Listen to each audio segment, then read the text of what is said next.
frases tan largas. Hay que pasar a veces por Proust en búsqueda del tiempo perdido para encontrar frases tan largas que cortan la respiración, cortan el soplo. Pero qué bonito. Así que no, Yana, muchísimas gracias. Enhorabuena.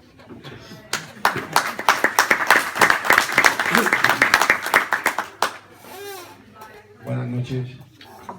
A ver si mi voz me permite el poder hablar un poco. Qué unidireccional. Eso sí. ¿Sí? Me oí bien, ¿no? Mejor. Ahora está bien. En primer lugar, agradeceros a todos vosotros haber venido a la presentación de este libro. Al mismo tiempo, agradecerle a Manuel Peral, el dueño de Picasso, de Librería Picasso, que nos ofrezca este sitio para la cultura, para poder presentar el libro, para poder estar aquí en este momento tan amigablemente. Agradecer a Blas, que dentro de su continuo ajetreo, pues se ha dedicado unos días a leer este libro y sobre todo a presentarlo, ¿vale? Me ha encantado y me ha impresionado lo bien que ha citado el Coloso de Onda. Agradecer a Jesús su sinceridad, su puesta en escena, se nota que es actor, y creo que, porque además él ha sido soberano en lo que ha leído, porque lo que ha leído se ha ido saltando lo que no le gustaba, vamos, no es que no le gustaba, que le gustaría menos. Y entonces él ha hecho lo que ha querido y me ha gustado mucho lo que ha escogido. Ismael Díaz, pues que no quería, que se llama Ismael Díaz Edara. Ya lo ha dicho él, que el filósofo, pues me ha hecho el gran favor, es escritor, como se ha querido presentar, ya habéis visto con las cosas que ha dicho qué clase de persona es, historiador, y es el depositario del Fondo Cati. Por si os interesa alguna vez enteraros de eso, hay una exposición ahí en Toledo que está organizada por él, maravillosa, en la que todos los manuscritos y los libros de los sefardíes, cuando los echaron de Toledo, los depositaron allí en Maní, en Tombuctú, y él es el responsable de ese fondo. Y si vais por Toledo, yo os digo que merece la pena ir a verlo. Yo lo estoy viendo, lo disfruté. Y ahora voy a hablar del libro. Entonces, lo primero que quiero decir es que yo no iba a escribir este libro. Es un libro que ha surgido por casualidad. Mi formación, en principio, era una formación científica del mundo de las ciencias. Como militar de carrera, en la Academia General Militar te piden muchísimas matemáticas, muchísimas físicas. Hoy día incluso salen ya ingenieros de la Academia General Militar. Con lo cual mi formación era bastante buena. La matemática siempre se me anda muy bien. Yo no es que me quiera enorgullecer, pero es una realidad. Y cuando aparecí a lo largo de mi vida profesional por La Laguna, pues decidí estudiar matemáticas. Hice el primer curso de ingeniero, después me matriculé en lo que se llamaba entonces exacta, me gustaba más esa carrera que cualquier ingeniería. Pero mira por donde lo que es la vida, un día vinieron y me dieron un curso de formación de técnicas de mando. Y me adentraron en el mundo de la psicología. Y yo me dije, si la psicología es así, y yo tengo tanto desconocimiento, pues yo lo siento mucho, me voy a poner a estudiar psicología. Aparqué las matemáticas y me puse con la psicología.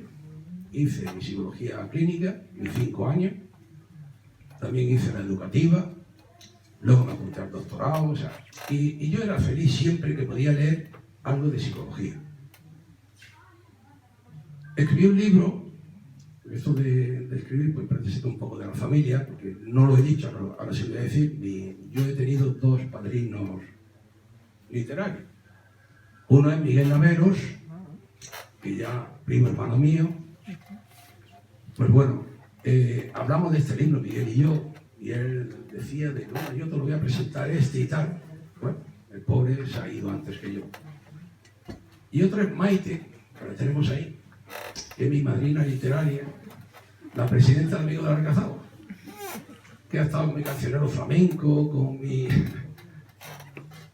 También ha estado con el Crepúsculo Eterno, en fin, con varias... Me parece que también ha estado con otro libro también. Pero bueno, me parece así con la Condesa de la Alhambra. Así, bueno, así más o menos los que me han introducido en el mundo literario. Escribí un ensayo que me costó 3 años escribir, El centinela que nunca duerme, el cerebro. Y tengo que decir con orgullo que es un libro que ha tenido un gran recorrido y que aún lo sigue teniendo.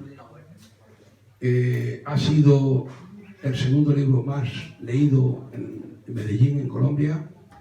Fue designado Día del Libro en el Parque Explora, también de ahí de Colombia. Hay varias academias que tratan la manera de educar a los hijos en México, orientadas en este libro. Mi hija que ha llegado, que la tengo al fondo con mi nieto, que es el que se oye, está siendo educado con arreglo a las normas que se dicen en ese libro, de la estimulación. Ahora mismo en Barcelona, en un hospitalet de Llobregat, no sé exactamente dónde ha sido, lo han hecho un pequeño resumen en catalán del libro, lo han recomendado a la Generalitat y creo que lo han dotado a todas las bibliotecas de la Generalitat. Está también del libro de consulta de varias facultades de psicología, o sea, es un libro que ha tenido buen recorrido y se sigue vendiendo y fue del año 2011. Yo me quedé con el prurito de hacer la segunda parte de ese libro. La segunda parte tenía que ser la conciencia, la percepción subjetiva de la realidad de cada individuo. Y dije, pues ya va siendo tiempo, después de las escaramuzas que hice en el mundo literario, de la poesía, de hacer una novela, etc., digo, ya va siendo hora de la conciencia. Pero claro, no es lo mismo que estudie psicología y esté 5 años parado y luego quiera volver al mundo ese como va, ha cambiado totalmente. Y yo me di cuenta que la conciencia, yo estaba buscando cómo se podía descubrir el sustrato neurológico de la conciencia. ¿Dónde está? Hoy día se ha descubierto el sustrato neurológico de la visión, del olfato, de la audición, muchísimo, pero claro, la conciencia, ahí estaba Ramón y Cajal, que decía que estaban las espinas dendríticas, estaban en las células piramidales, pero me di cuenta de que hoy día las corrientes científicas, aunque parezca mentira, porque la psicología siempre ha estado en la frontera entre la ciencia y la pseudociencia, hay que estudiar con arreglo al método científico, y no nos podemos salir del método científico. Entonces, claro, hablar de una introspección, de una percepción subjetiva de la realidad que puede tener un individuo, eso no es demostrable.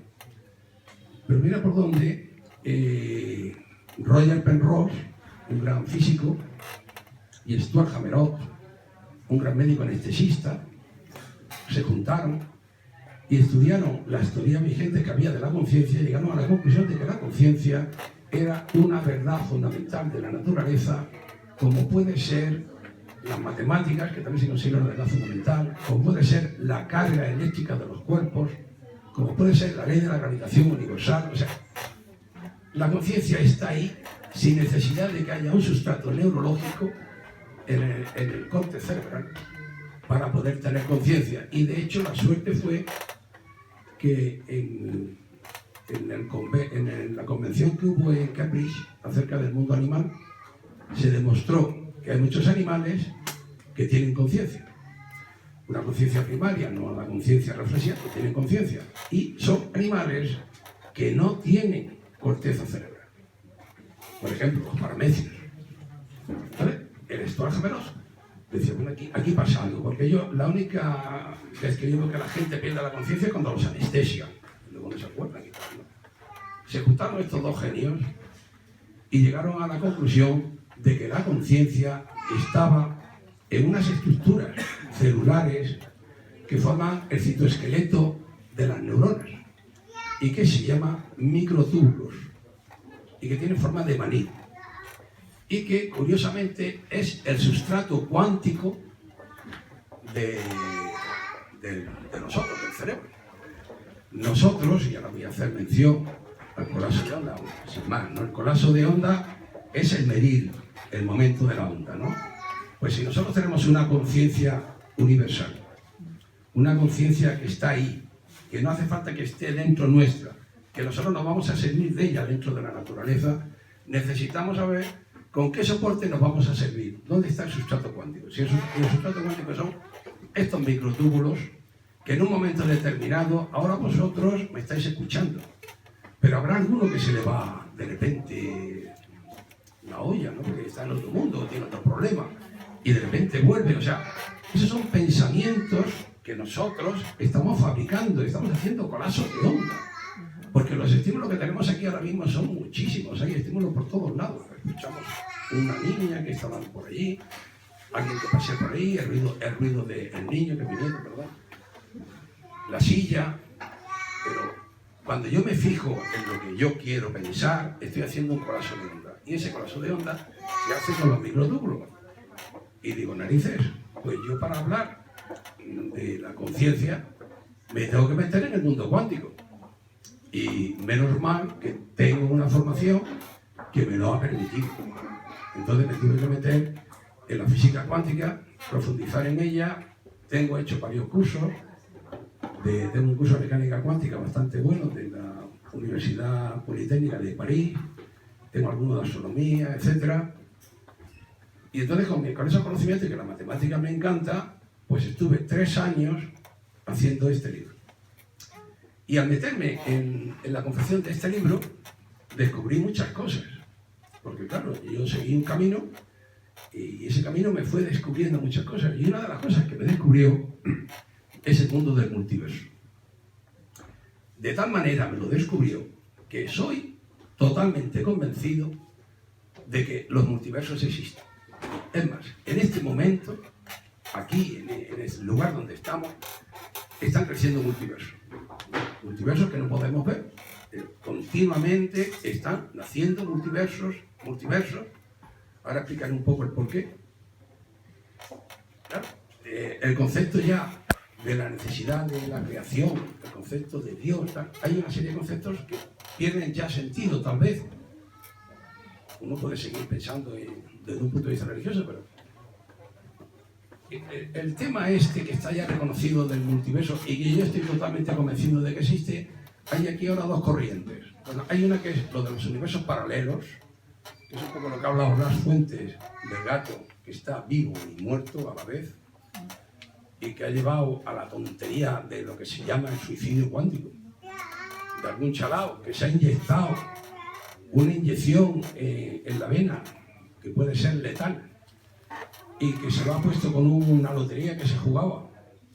Y si no le salía el número de la lotería, la inyección se le inoculaba y moría, porque si no le salía la lotería en este mundo, hay otro mundo paralelo donde a él le había tocado la lotería. Y se quería ir a ese mundo paralelo. Lo cual, no, la resolución cuántica creo que eso es. Tanto así que hay quien dice que cuando nosotros vamos, por ejemplo, a comprar un abrigo y miramos 3 o 4 abrigos y nos compramos ese abrigo, el abrigo que nos hemos comprado es en este universo. Pero nos hemos comprado los otros 3 abrigos que hemos visto en otros 3 universos diferentes. Esa teoría de los universos paralelos yo la veo muy de ciencia ficción y veo que tiene muy poco soporte científico, pero sí veo que tiene soporte científico el mundo de los multiversos. Si vamos a adentrarnos un poco ya en la materia de... Bueno, ya han dicho que la física cuántica, que la inventó, vamos, que el primero que habló más o menos en serio de la física cuántica fue un físico alemán, que es el premio Nobel de Física del año 1918, Max Ludwig Planck, que hizo una fórmula que decía que la energía era igual a una constante por la frecuencia de la radiación de un cuerpo negro. Un cuerpo negro es aquel que absorbe toda la energía que le llega, toda la luz que le llega y emite una radiación electromagnética. Y entonces la fórmula de la es energía igual a la constante por esa frecuencia de radiación, que es lo que de ahí surgió el cuanto. Claro, hay cosas de estas, por ejemplo, digo, la fórmula, yo pongo fórmula y tal, el que no haya tratado matemáticas o no, lo pasa que no pasa nada. O sea, no deja de tener sentido la lectura del libro, se puede seguir leyendo. Bueno, pues esto está demostrado porque hay una realidad, las matemáticas no fallan. Las matemáticas es una verdad fundamental también de la naturaleza. Cualquier descubrimiento que hace un físico, él luego lo comprueba con las matemáticas. Y si las matemáticas lo validan, es que eso va a misa. Y es así, y además hay muchas curiosidades. ¿Dime? Vale, gracias. Entonces, dentro de este mundo, he perdido un poco el hilo. No. Las matemáticas validan la física. Sí, la matemática valida no, pero he perdido el engranaje, pero bueno, lo enlazamos otra vez. Sí, cuando nosotros estamos estudiando el Big Bang, ¿no? Vamos a adentrarnos un poco, porque hay dos cosas muy importantes que iba a hablar del cuanto. El cuanto ya han dicho que es indivisible y es la mínima cantidad de energía que se puede tener. Es la mínima cantidad de espacio que se puede medir. Es la mínima cantidad de longitud que se puede medir. Es la mínima cantidad de tiempo que se puede considerar. Y es que es una realidad. Eso convierte la ciencia, la convierte en discreta y no continua. Se creía que toda la ciencia siempre ha funcionado, la física clásica, de una manera continua, pero no discreta. Por eso es la luz de una vela. La luz de una vela es intermitente, se enciende y se apaga. Aunque no lo vemos en parpadeo. Porque no está continuamente encendida la luz de la vela. La luz de la vela está mandando los cuantos de luz que Einstein llamó fotones. Y son cientos y cientos de fotones que están mandando. Pero todo es igual. Todo es a base de cuantos. Y nosotros también nos movemos a base de cuantos. Pues es que, claro, no somos capaces de... ¿Y el cuanto? ¿De dónde viene el cuanto? Bueno, el cuanto viene de las partículas subatómicas. ¿Cómo se ha hecho la materia?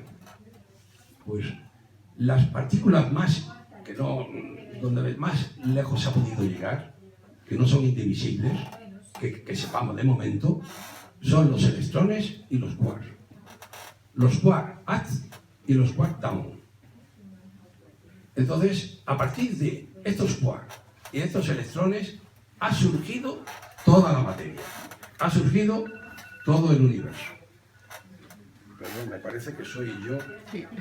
Y es que ha surgido el teléfono. Lo he apagado todo, pero esto es una llamada que tengo siempre, vamos, un recordatorio. No, si esto es un recuerdo. En un universo paralelo no habría sonado. Nada. Bien dicho. Muchas gracias. Mi mujer sabe de Antonio. Bueno, pues a través de los quarks y de los electrones ha surgido todo lo demás. Nosotros somos partículas subatómicas. Entonces, hay otro gran científico, otro gran físico alemán, todos son alemanes, que es Heisenberg, que citó el principio de incertidumbre o el principio de la indeterminación. Este hombre decía que no se puede medir en una partícula, porque claro, yo ahora mismo le digo a cualquiera de ustedes a qué velocidad va ese coche por ahí. Y podemos calcularlo, e incluso si tenemos el radar, pues le lanzamos... Es el primero que lo pilla. Y nos dice, pues va a 80 km por hora. No, a una partícula es imposible. No podemos saber la velocidad y la posición de una partícula instantáneamente, es imposible, no se puede saber. Es más, cuando nosotros estamos intentando hacer una medición, ya se ha producido otra dimensión. Yo no puedo saber exactamente la energía que hay en un momento determinado, porque la energía puede subir unas milésimas, puede bajar, puede cambiar, es imposible. Es más, una partícula es tan pequeña, un electrón es tan pequeño, que si lo quiero cazar con algo, tiene que mandarle un cuanto de luz. Un cuanto de luz que es la mínima cantidad de luz que yo puedo mandar y que va a ser suficiente para que desvíe la trayectoria de esa partícula, con lo cual tampoco sé para dónde va a ir la partícula. La única manera de conocer la partícula de esto determinado es llegar, ¡pum!, y engancharla. Engancho la partícula y la paro.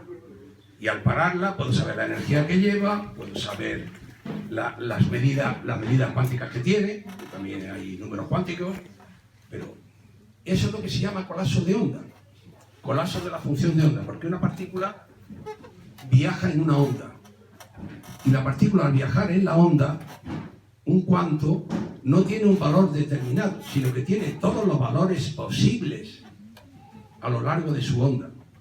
Quiere decir que si hay posibilidad de 20 valores, tiene los 20 valores a la vez.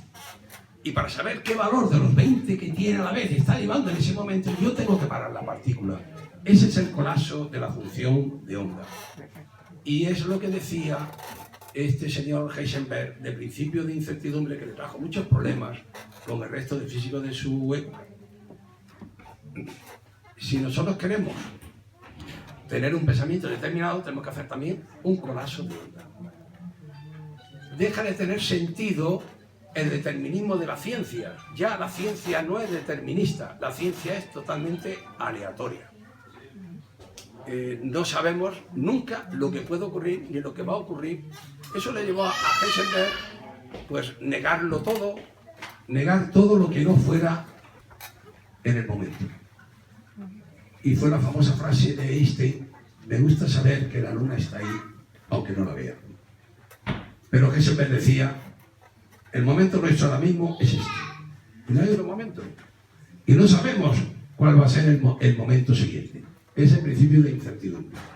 Que es muy importante, porque ese principio de incertidumbre, con el cuanto, quiere decir que la energía nunca puede ser cero. Eso y más cosas que están en el libro, porque sería ya, me metería en más temas, como que son fermiones o que son bosones. Y no me quiero meter en esos temas para no liarlo más. Por eso digo que el libro hay que leerlo con detenimiento, porque es un ensayo, está hecho científicamente y concienzudamente tratado todo. Entonces, si nosotros, este señor nos dice que la energía cero no existe, sino que la energía siempre existe, nunca podremos conseguir que la energía llegue a cero. Entre otras cuestiones, porque voy a citar una vez los fermiones es imposible que colapsen. Los bosones pueden colapsar. Los fermiones son los electrones, los neutrinos y los quarks. Y los bosones son las partículas que acompañan a las fuerzas fundamentales de la física, que son la nuclear fuerte, la nuclear débil, la electromagnética y la gravitacional. Es imposible que colapsen los fermiones entre sí. Por tanto, aunque nosotros pongamos temperaturas por debajo de 0 grados, la que queramos, nunca vamos a conseguir que la energía desaparezca. Nunca vamos a saber tampoco cuál es la cantidad que hay de energía en un sitio determinado. Entonces, eso requiere, si nosotros, la energía siempre está ahí, pues ¿qué es lo que había antes del Big Bang? Para ver lo que había antes del Big Bang, nos vamos a un cura, Georges Lemaitre, un cura belga, que estudió la teoría de la relatividad y la gravitación de Einstein, que para no liarlo mucho, simplemente lo más emocionante de Einstein, y luego volveremos al cura para irnos al átomo primigenio. Einstein, que tenía una mente portentosa, pues lo destinaron en su trabajo a una oficina de patentes. Y el hombre ahí se aburría. Y tenía un sillón en el cual se echaba él y se quedaba medio adormilado. Pero cuando mejor le venía la inspiración era cuando estaba medio adormilado. Con lo cual tenía siempre una moneda en la mano y una palangana debajo que sonara. Y cuando se quedaba dormido, le caía la moneda, plan, se despertaba. A mí me pasa algo parecido también cuando me dedico a escribir algo. En el sueño me vienen muchas revelaciones. Y ahí de repente había soñado cuando un individuo cae, no siente su propio peso. Quiere decir que si no siente su propio peso, si yo tiro dos piedras, o tiro una piedra, y una pluma desde la torre de Pisa, tienen que caer las dos al mismo tiempo. La gravedad es un concepto equivocado, decía él, ¿no? Entonces, esto se pudo demostrar, se tiraron, claro, la pluma, pues por la superficie pues, empezó a... Pero claro, cuando llegaron en el Apolo, no sé si el Apolo 15, a lo mejor estoy diciendo una barbaridad, en el libro viene... 1971. En el 1971, el astronauta, pues a Galileo Galilei, que fue el que dijo esto, le hubiera gustado haber estado en la televisión porque en ese momento tiró una pluma y una piedra y cayeron justamente las dos sobre el suelo lunar, porque no se daban las circunstancias que tenemos aquí en la Tierra. Entonces, ya desarrolló su teoría de la gravitación y se dio cuenta de la necesidad del espacio-tiempo. ¿Qué es el espacio-tiempo? Pues el espacio-tiempo, yo pongo una comparación. Vamos a imaginarnos una montaña rusa. El espacio-tiempo no lo vemos, pero está ahí. El hecho de que nosotros no nos caigamos aquí hacia abajo, porque estos son todo partículas, porque las cargas positivas se repelen y las cargas negativas, entonces se forma un concepto de solidez que nos permite estar aquí de alguna manera y llevar nuestro cuerpo decentemente por ahí. Pues si nosotros consideramos el espacio-tiempo como el carril de una montaña rusa, la materia de cada universo crea su propio espacio-tiempo, que en realidad es la gravedad, porque los cuerpos están siempre cayendo. Es el principio de la universalidad de la caída libre. Siempre está cayendo el universo por el espacio-tiempo. Si el espacio-tiempo gira hacia la izquierda, el universo gira hacia la izquierda. Si el espacio-tiempo tira una cuesta hacia abajo, hacia arriba, también, exactamente igual. Llega un momento que si la materia es muy pesada, el espacio-tiempo no puede soportar tanto peso, se colapsa y se forma un agujero negro.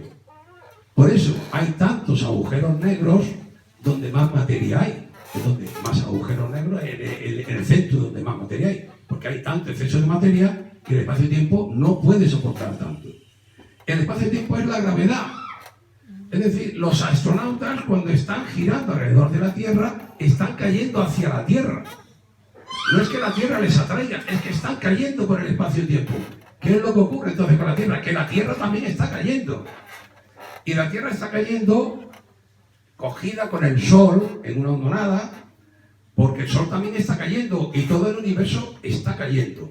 Con lo cual le dio con este principio.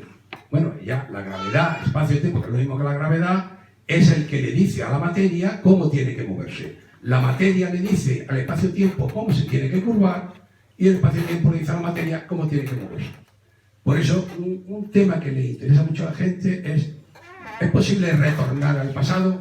El tiempo no puede retornar al pasado, pero el espacio-tiempo, hay lo que se llaman ondas gravitacionales. Cuando hay coalescencia de agujeros negros, hay estallido de grandes supernovas.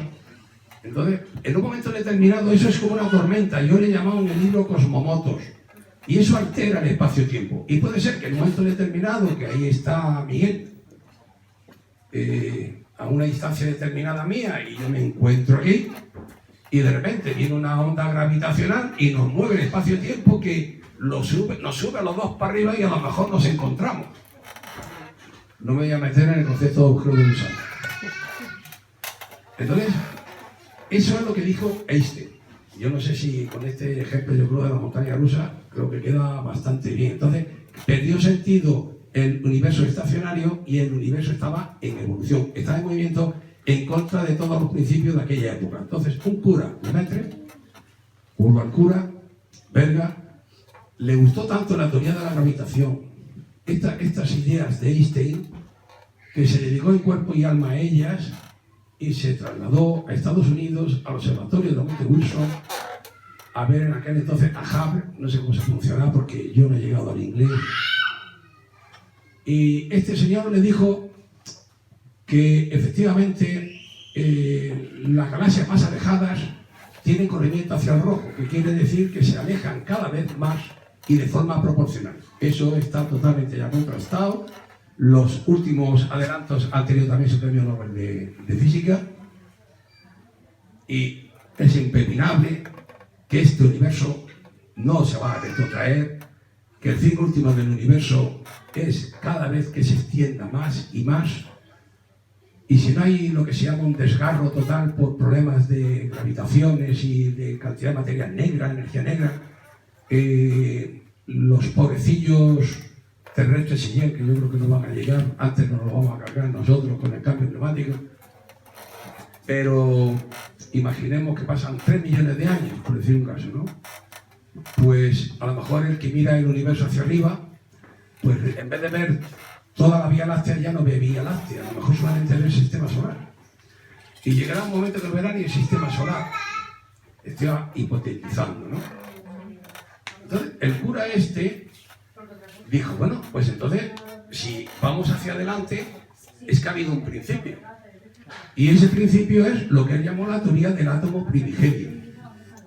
Y entonces se fue hacia el átomo primigenio. A Einstein le sentó muy mal, pero bueno, entonces dice, ¿qué es el átomo primigenio? Pues había otro físico que se llama Fred Hoyle, que se dedicó luego a la novela de ciencia ficción, que era totalmente defensor del estado estacionario. El universo siempre había sido así y estaba así y nadie lo podía mover.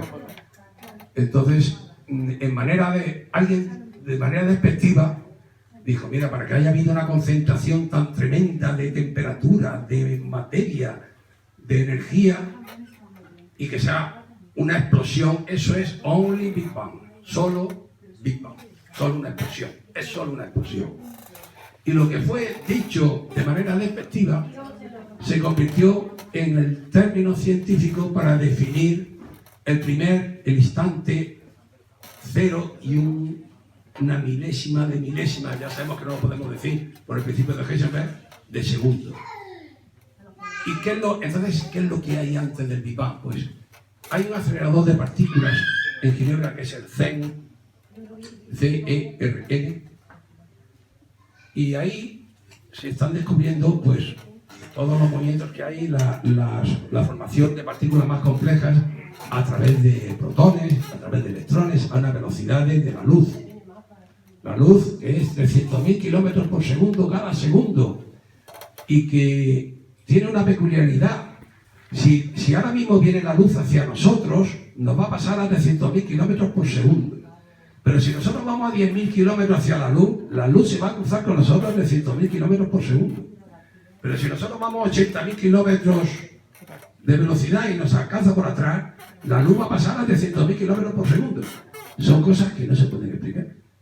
Que son cosas del mundo cuántico como otras cosas del mundo cuántico que no ha querido decir Jesús. Porque yo diré, por ejemplo, si nosotros mandamos, sí he dicho que un cuanto no puede tener, que es lo que se conoce por superposición cuántica, no puede tener solo un valor determinado, sino que puede tener todos los valores posibles.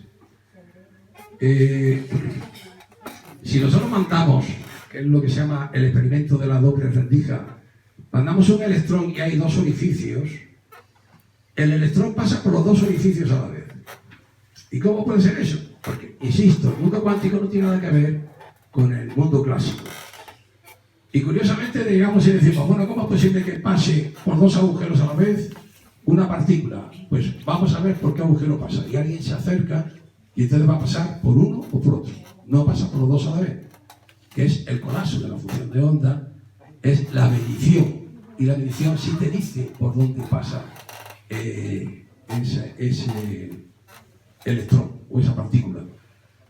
Curiosamente, si tú coges dos partículas y las acoplas y mandas una partícula, digámosle, a la luna, una de las acopladas, y le cambias algunas de sus propiedades, automáticamente cambian en la partícula que tienes aquí. Eso también se ha demostrado. También se puede teleportar información de momento. Ahí está la computadora cuántica, que es el futuro y que ya está en marcha, ¿no? En el futuro también las comunicaciones serán cuánticas, la levitación cuántica. Nos trasladaremos a velocidades impresionantes, sin gastar prácticamente energía. Y me vuelvo ya al Big Bang. ¿Qué es lo que había antes del Big Bang? Bueno, pues se ha descubierto que continuamente están surgiendo virtuales partículas con sus antipartículas. O sea, cada vez que sale una partícula, sale su antipartícula. Chocan entre sí y desprenden energía lumínica. Pero la física de las partículas no es la misma que la de las antipartículas. Y a veces hay más partículas,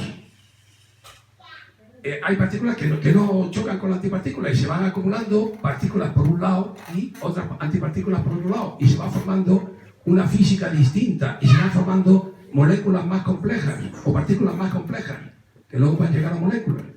¿Y qué es lo que ocurre? Que se da en un momento dado la misma situación que se da con el Big Bang. Y surge, de repente, un universo. Eso prácticamente está demostrado. O sea que lo que pasa es que, claro, los físicos te dicen, bueno, sí, pero a partir del Big Bang, la física no tiene que ser la misma que hipotéticamente se viera otro Big Bang. Y yo llego a la conclusión de que sí, que tiene que ser la misma física, porque nos regimos por unas matemáticas que son verdades fundamentales de la naturaleza y por unos principios que son así. Por ejemplo, el hombre tiene pensamiento heurístico, no tiene razonamiento algorítmico, que es lo que pasaba con los aparatos de ajedrez. Cuando tú tenías una computadora de ajedrez al principio, tenías que repetir algorítmicamente todos los posibles movimientos, eran lentísimas. Nosotros vamos aprendiendo de nuestra propia experiencia y entonces vamos cogiendo, llamémosle así, atajos. Pues también el universo tiene sus atajos, la ciencia tiene sus atajos. Por ejemplo, una partícula positiva no se puede acoplar con otra partícula positiva.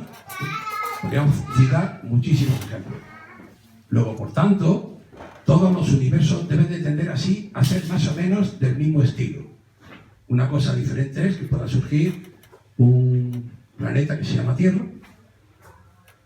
El caso es que yo me planteo y me digo, si ahora mismo hay partículas y antipartículas virtuales que están chocando entre sí, se está produciendo esa física de las partículas y las antipartículas y va a seguir produciéndose. No tenemos espacio, no tenemos tiempo, porque el espacio y el tiempo se crea con cada universo. ¿Quién me dice a mí que eso no puede seguir ocurriendo? ¿Por qué ocurrió solo una vez? Si eso está ahí, si la energía cero no existe, si ese bullicio es continuo, yo llego a la conclusión de que hay infinitamente multiversos y seguirá habiéndolos. Entonces ya me voy al lado poético, al lado tranquilo, y ya termino, que ya está bien. Que cojo a mi mujer y le digo, vamos a asomarnos a este mirador. Y nos asomamos al mirador y vemos cómo van pasando multiversos alrededor nuestro. Y de repente nos fijamos que uno de los multiversos lleva una galaxia muy parecida a la Vía Láctea. Estoy tratando de aprender a fotografiarla con los consejos de Pedro Dimas y de Blas. Y dentro de la Vía Láctea me fijo que hay un sistema solar y veo que hay un planeta azul como la Tierra. Y digo, mira, ese es nuestro viaje. Ese es el viaje que estamos. Nuestros padres nos han dado un billete para que viajemos en nuestro universo, dentro de este multiverso. No sabemos cuándo nos vamos a bajar en este viaje, pero lo que sí sabemos es que ya no vamos a tener billete para otro viaje, que va a haber más multiversos, pero sin billete para el viaje. Y muchas gracias por vuestra paciencia.